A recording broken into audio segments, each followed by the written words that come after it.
ঢাকা ১১ নিজ আসনে নির্বাচনী প্রচারণায় অংশ নিয়েছেন এনসিপির আহ্বায়ক নাহিদ ইসলাম।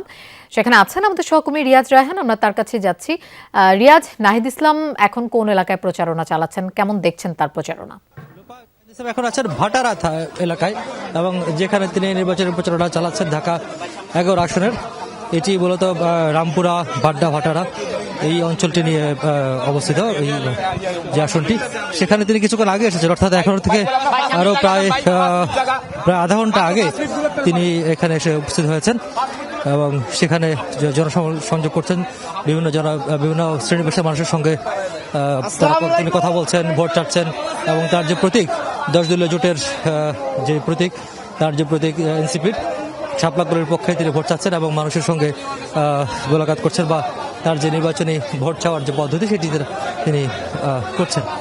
এবং এখানকার এসে নেতাকর্মীরাও আসলে আশাবাদী যে এই নির্বাচনটি সুষ্ঠু, অবাধ এবং শান্তিপূর্ণ, পাশাপাশি একই সঙ্গে অংশগ্রহণমূলক হবে এবং তারা চান যে ভোটের আজকে যে শুরু হলো প্রচারণা, সেই প্রচারণাটি যাতে অন্তত শেষ পর্যন্ত যেভাবে দিনটি শান্তিপূর্ণভাবে শুরু হয়েছে, কোনো ধরনের নেতিবাচক অবস্থান দিয়ে শুরু হয়নি, সবকিছু ইতিবাচক এখন পর্যন্ত তারা তাদের ভাষায় বা নেতাকর্মীরা বলছেন, যদি শেষ তক এভাবে চলে তাহলে সামনের যে প্রচারণার দিনগুলো আছে সেগুলো সৌহার্দ্যপূর্ণ অবস্থায় থেকে যার অবস্থান থেকে সব দল মত এবং সব পক্ষ তাদের যে প্রচারণা সেটি তারা শেষ করতে পারবেন এবং শেষ পর্যন্ত আগামী 12 ফেব্রুয়ারি যে নির্বাচন, ত্রয়োদশ জাতীয় সংসদ নির্বাচন, সেটি অবাধ, শান্তিপূর্ণ এবং অংশগ্রহণমূলক হবে এবং সেটির ভিত্তিতে একটি সমতার বাংলাদেশ যে আওয়াজটি উঠেছিল 24 5 আগস্টের গণঅভ্যুত্থানের পরে, সেই সমতার বাংলাদেশ বিনির্মাণ হবে সেটি তারা প্রত্যাশা করছেন।